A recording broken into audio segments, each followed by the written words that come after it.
It's time for the first CD update of the year.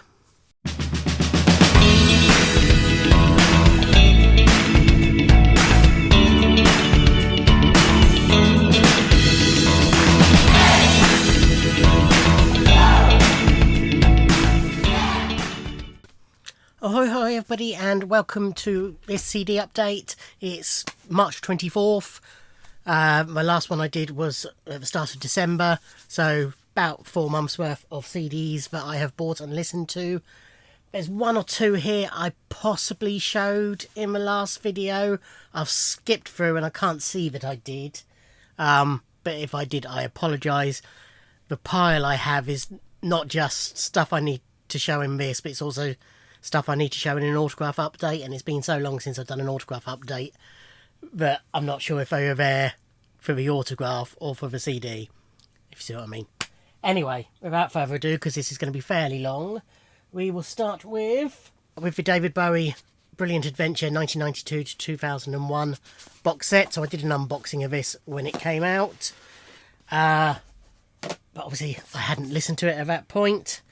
So usual high standard of these releases, great book, great releases quality wise. As for the music, obviously I was familiar with most of this already, but I will quickly. Black Tie White Noise is an album I have a lot of time for. Buddha of Suburbia is an underrated Bowie album, really strong. One Outside I have I was going to say love-hate relationship with. That's not strictly true, but I go in and out of love for this album, but I'm in love with it at the moment. Same can be said for Earthling. Absolutely love Hours. It was the first Bowie album I bought on release day and holds a special place in my heart. The BBC Radio Theatre full concert, although it's not, I think there's still 1 or 2 tracks omitted from it, but it's fuller than the previous release, is a great release. Toy, I'll talk more about a bit later. And then the Recall 5 3-disc set of all remixes, non-album tracks, soundtrack tracks, and the like is really strong as well.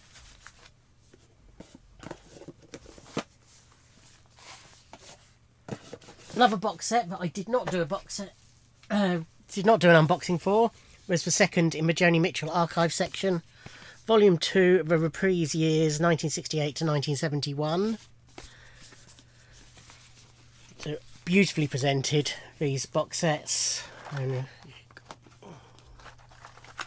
got a booklet in there which is an ongoing interview, contemporary, current interview with Joni about what she can remember about the period. Lots of great photos.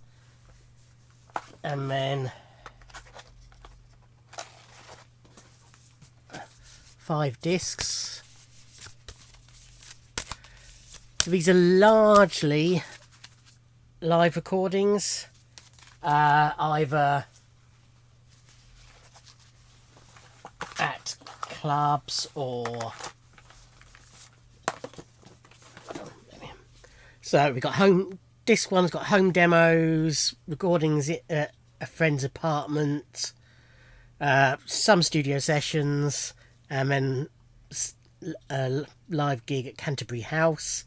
Disc 2 is almost entirely a live performance at a coffee house, plus a studio session, another recording at a friend's apartment, and BBC Top Gear radio broadcast, live broadcast. Disc 3 is entirely live at Carnegie Hall, which goes into Disc 4. Then there's some studio outtakes, some more recordings at a friend's apartment, Dick Cavett Show broadcast, demos, more live bits, more demos, more BBC broadcasts, more live stuff. Disc 5 is almost entirely a BBC in concert, plus some studio demos at the end as well.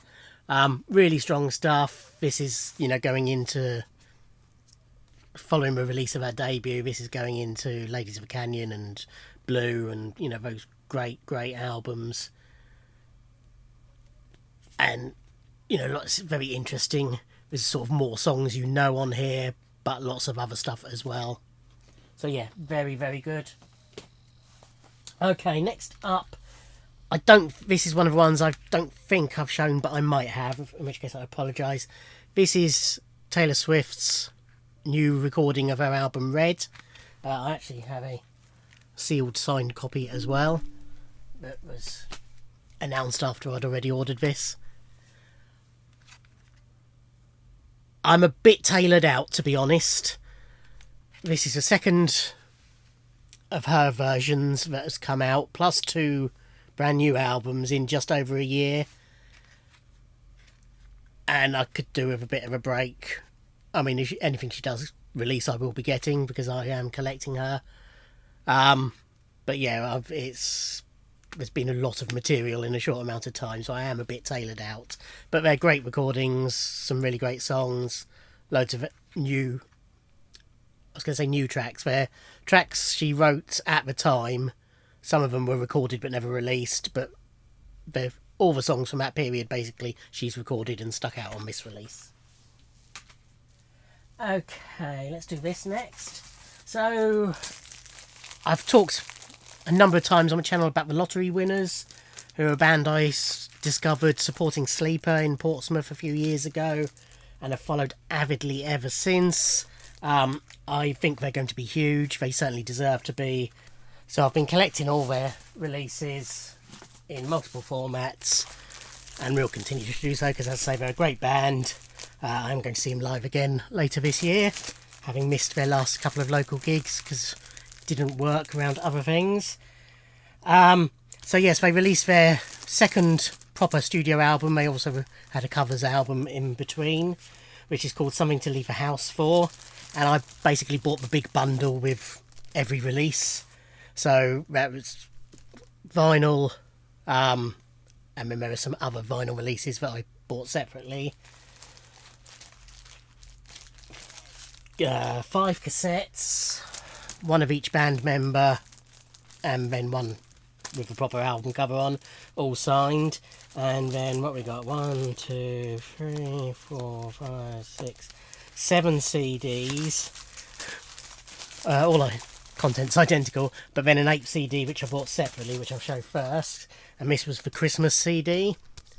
So it's basically the standard album cover, but with a Christmas wreath on. You got the basic track listing, but then it's got additional bonus tracks: Christmas I Won't Be Alone, White Christmas and Fairy Tale of New York. So Christmas I Won't Be Alone is an original of theirs, and the other 2 are obviously covers. This is actually a CDR, although it's printed properly, but the rest of the albums are printed, pressed, whatever you want to call it. So we have all of these are signed from here on in. The standard slipcase type envelope, whatever you want to call it, release. Double check I'm not lying. They are pressed. Yeah, they are pressed from here on in.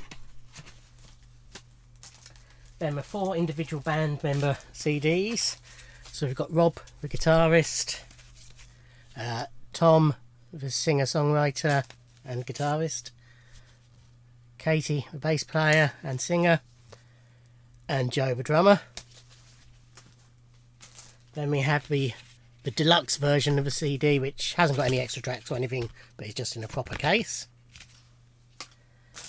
And then we have the comic book release. So it's a little funny comic book, all signed again. And then that comes with, and it's basically just a normal CD again in there. But yeah, excellent album. Highly recommend Lottery Winners. Okay, next up is an album I bought basically for the signatures just before Christmas. I think it was just before Christmas. Yeah, it must have been, because I listened to this at Christmas. Decca were doing, Black Friday I think, we're doing a sale on their website, and for $4.99 I picked up Michael Ball and Alfie Boe together at Christmas, pretty much purely for the signatures. I'm not, big fan of their music, but I like them as people. So at that price, I thought I'd give it a go. But as I say, I listened to it over Christmas. It's, lots of traditional Christmas songs done in their style. It's okay. It's, nice sort of thing to listen to at Christmas. On a similar vein, I also, in the same sale, picked up Catherine Jenkins' Christmas Spectacular at the Royal Albert Hall, original soundtrack.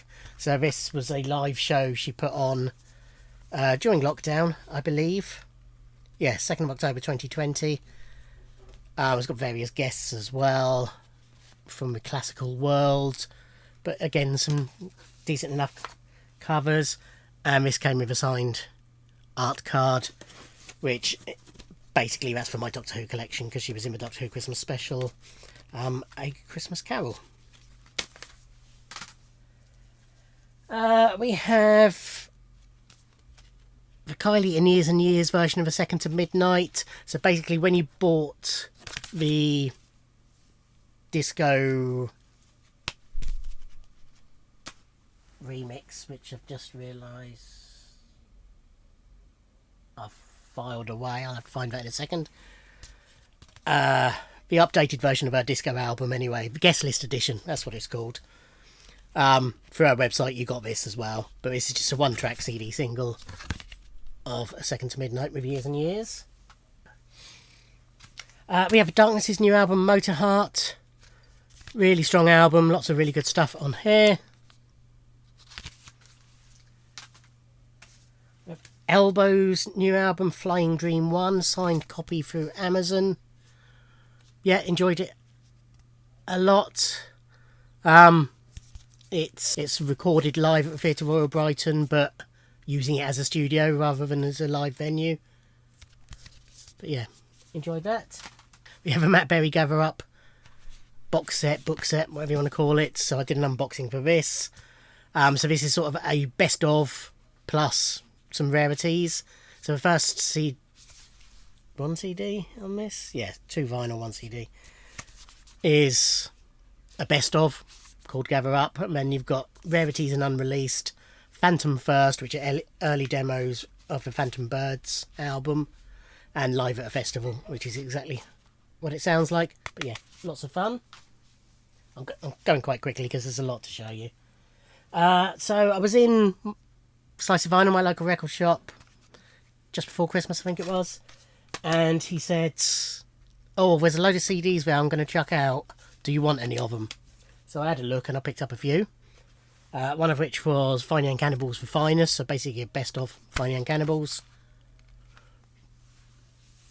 It's got everything you would want on it. I've got one of their albums on vinyl anyway, and we'll pick up the other biggie. But yeah, I'm going to turn this down. Handy to have on CD anyway. It got to be one of the worst CD booklets I've ever seen, though.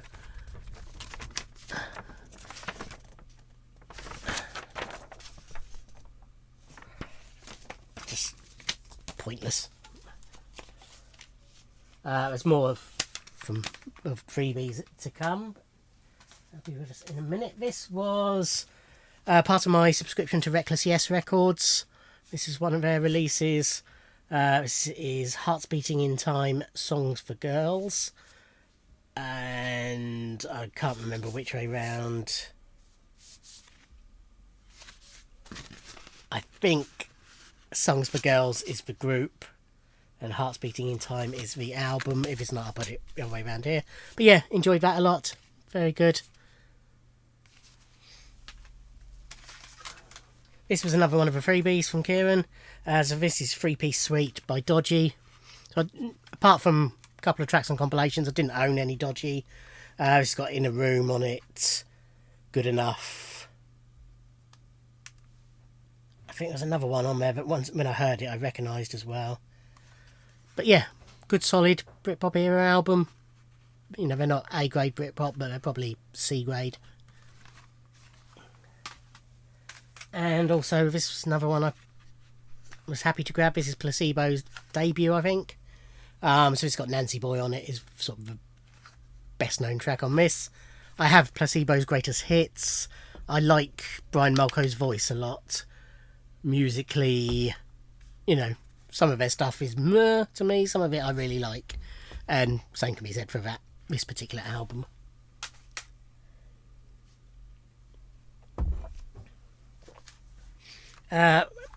Again, this was one of those freebies. Wonder Stuff, Construction for a Modern Idiot.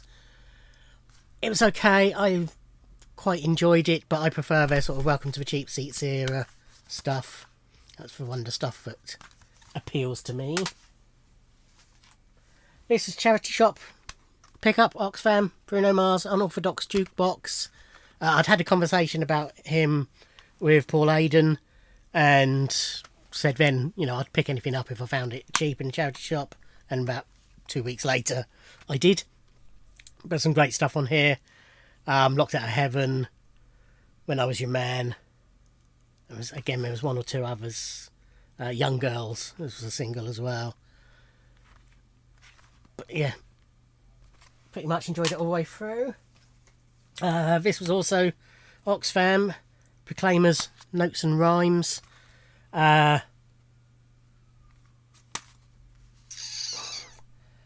remember if I recognised any of the songs when I heard them or not, but I know I enjoyed it. I always enjoy the Proclaimers. But yeah, strong album.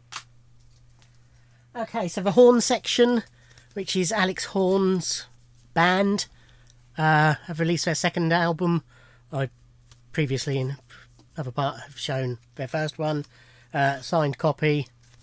This is Ultra Bulk. This was bought through their Bandcamp. I preferred the first one. The first one had Alex sort of talking in between the tracks, whereas this is more of a straight album, but there's some really good fun stuff on here as well. Saw them live in January, and they were brilliant. Absolutely hilarious. Wonderful evening. This is the new Best of a Divine Comedy, Charmed Life.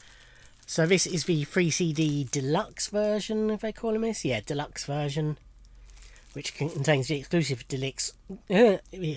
disc super extra bonus album. So the first 2 CDs are the best of. So this is their second best of. The first one came at the end of their contract with Satanta Records, so that ended after Fin de Siècle. But this covers their whole career to the present day. Includes one brand new track, which is Brain's Gone Dead. I'll find it in a minute. With Best Mistakes, which is as strong as usual. Nicely presented. Each disc comes in its own little wallet with full credits on there.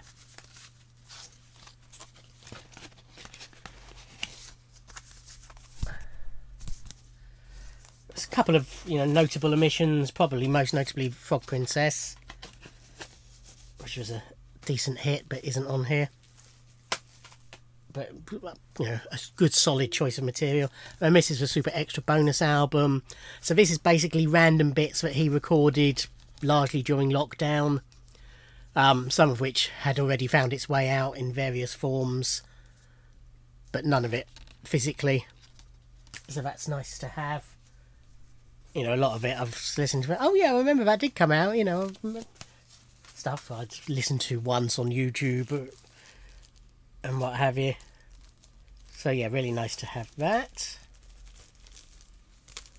Another Oxfam purchase. This is The Great Nina Simone. Sort of a best of. It's a music club release. Really strong, love Nina Simone, but didn't own any of her stuff. There's a couple of Ain't Got No, I Got Life is a live version on here, and it's one where she plays around with it too much, so you sort of lose the song a bit, which is disappointing, but by and large, really good. This is The Darkness's Streaming Over White Christmas release. So in 2021, they were planning to do a live concert streamed. Oh, was it going to be streamed? I can't remember if it was going to be streamed. But do a live concert at the O2. The Indigo, I think it was, rather than the main. Yeah, it was the Indigo. And release it as a live album. And I think it was in aid of NHS or something like that. But regardless, about a week or two before it was going to happen, we went into lockdown again. So they did the gig, but without an audience, and streamed it. And then it's been released on DVD and CD and vinyl. It's, musically very strong, great tracks, really enjoyable. The atmosphere's a bit strange where there's no audience there. They perform it as if there was an audience there, so the bits where normally there would be audience participation are still there, but with no audience participation, which is bizarre as a listening experience. I have a DVD, I haven't watched it yet, so it might work a bit better visually. Okay, this is the David Bowie toy box set. So this is a 3-disc set. I did unbox it. That contains the toy album, same one that was in the other Bowie box set, plus a disc of alternatives and extras, and unplugged and somewhat slightly electric. Should have put my talkers in today. So what Toy is an album of songs he recorded in early 2000, I think. But they're all songs, bar the title track, from his late 60s pre-fame career. Songs that, fans know from many different releases, but aren't on any of the official Bowie albums. He really only counted the self-titled stroke Space Oddity album onwards as his official catalogue. And he re-recorded a load of them, and very good they are too. The extra versions on here, they're not significantly different enough to make a huge difference to the listening experience, but they're all enjoyable. Okay, then we have, I think the rest of it, not quite. So I had some VCLT from Michael, not the batch that I posted a few days ago, but the batch before that. I had a load of CD singles in, and I've started working my way through those. First up, although this is in a 7-inch sleeve, as you can see, CD single, this is Boston Can't You Say. So yeah, it comes then in a normal 5-inch wallet in there, and then it's also, the disc is in a cloth wallet inside that as well. It's very well protected. This was okay, actually. I wasn't expecting much, because Boston aren't really my thing. That sort of 80s hair metal-y, what I consider easy listening metal. Doesn't do much for me, but the title track, I could give or take. But the bonus tracks, The Launch and Cool the Engines, were quite good. Nothing great, nothing that's made me go, oh, I'm going to get more Boston, but enjoyable enough. This is a very posh release for Roger Christian's Take It From Me. So Roger Christian is one of the Christians, the band, but he left after their second album. He wanted to go in another direction musically than his brothers.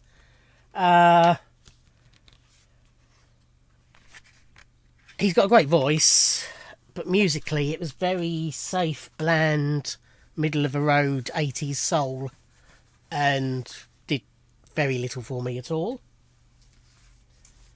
This is Carmel, I Have Fallen in Love, or Je suis tombée amoureuse. So this is a heart-shaped CD package that opens up thusly.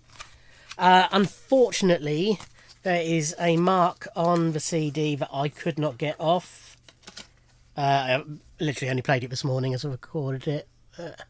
That mark there wouldn't clean off just with a cloth. And it wouldn't play through track 1. But I could play tracks 2, 3 and 4 and enjoy them very much, actually. Yeah. This is Wild Weekend, Breaking Up, Breaking Down. I had never heard of Wild Weekend and was trying to sort of work out what style of music they are. They're sort of... Curiosity Kill the Cat, I think, was who sprang to mind, who I like, when I was listening to it. It was alright, it wasn't great, it wasn't the greatest song, and certainly 3 mixes of it were 2 mixes too much. But it was okay, but you can see why it wasn't a huge hit. Wet, Wet, Wet, Strange. This is one of the 2 CD things. This is CD 2. This is where it throws me because it's written backwards on there, as you can see, but now I'm showing it in the camera, it looks right way round to me. I'd forgotten this song, but as soon as I put it on, I remembered that it was one I liked. I've got quite a lot of time for Wet, Wet, Wet. My sister is a huge fan of Wet, Wet, Wet, and my original intention was I was going to give her this. But, as I say, I'd forgotten how much I like this song, so I'm going to keep it. But yeah. That was good. It's got a massive poster in there and everything as well. So that's, so far, what I've listened to of the CD singles that Michael gave me. There's a few more to go through, which will be on the next update. 3 more to go. We have the demos for Let England Shake, PJ Harvey's to date penultimate album, her 2nd Mercury Music Prize winner. I've talked in the last year or so's worth of updates about this re-release campaign, so I won't say any more. But yeah, very interesting demos because as part of the proper album, there's samples and interpolations of some other songs, and on here they are, she's literally playing along to the records of these songs, if you like, and sometimes it doesn't quite fit perfectly like it does on the finished product, but very interesting and very enjoyable. We have a new album by Alicia Keys called Keys. This is a double album. Disc 1 is called The Originals and Disc 2 is Unlocked. So Disc 1 is just basically the basic songs stripped back, largely just her and the piano, some additional instrumentation as well, but the songs being highlighted. And then Disc 2 are remixes of them. Not as a remix as in, somebody else's interpretation of them, but her and her engineers and her husband, Swiss Beats, them putting all sort of stuff behind them, adding in some raps and things like that. Disc 1 was amazing. It's sort of the album I've been wanting her to make for a while now. I went into this a bit dubious from what she'd been releasing lately, but blown away by the first disc. Disc 2, apart from feeling a bit swindled because there's at least one track on there that isn't on Disc 1 at all, I don't feel they were either sufficiently different enough to warrant having another version of them on there, or added enough to any of the songs to warrant them. If she'd released it just as, Disc 2 as the album, I would say, yeah, it was a good, solid Alicia Keys album. Nowhere near her best, but still really enjoyable listen. Disc 1 is one of my favourite Alicia Keys albums, but with the addition of Disc 2, that drags it down a bit. If that all makes sense, I hope it does. But yeah, so hopefully, that's been postponed twice, but hopefully seeing her live in June, which was originally to support the tour to support the previous album, Alicia. So it'll be interesting to see what the set list is going to be and how much of it she plays on that. This is a new album by Joss Stone, Never Forget My Love, which was released on the same day as Alicia's. Again, went into this, I didn't do much listening beforehand, before I played it. I'm always a bit dubious because she's working with Dave Stewart, and as somebody who really can't stand the Eurythmics, I'm always dubious about that. But she does work with Dave Stewart a lot, and it's always been good. But there's always a nagging thing in my back of my brain, and it is largely Annie Lennox why I don't like the Eurythmics, but that's another tale for another time. I loved this. This is the album I wanted Joss Stone to make, basically, much as I said for Alicia's one. It's nearly all just her and strings, so her brilliant voice, some really nice songs, but with great orchestral backing. Loved it. And that's it. So yeah, what's that, half an hour or so? I'm going to be honest. Yes, I've also got the Kylie Disco guest edition, which is in a book pack, and it has a DVD in it. And I've listened to it, and then rather than putting it in my pile to show you, I've added it into my to watch pile of DVDs. Now you can see behind me there. That is my to watch pile of DVDs and Blu-rays. So you can see that brown box there. That's full of 25, I think it is, roughly, DVDs and Blu-rays. I have 5 of those stacked up. They're all in order of purchase, so that I watch them in order. So I have 5 of those stacked up, and then, because I've got no more of those boxes, anything else, the later stuff is on there, ready to go into the boxes as I work through them. And Kylie's right at the bottom of that pile, so I'm not going to fish it out and show it to you. But yeah, the original album is still as good as it originally was. The new tracks, the new duets are very strong. The remixes, I can give or take. I quite happily live without them, but you know, they don't distract from the enjoyment. And then the live version of the DVD that's on there, which I haven't watched yet, was a little live concerty type thing she did during lockdown in a studio, which is very good. Very enjoyable listen. Okay, that really is it anyway. Thank you for watching. Like, comment and subscribe, and I'll see you in another video. Thanks, bye.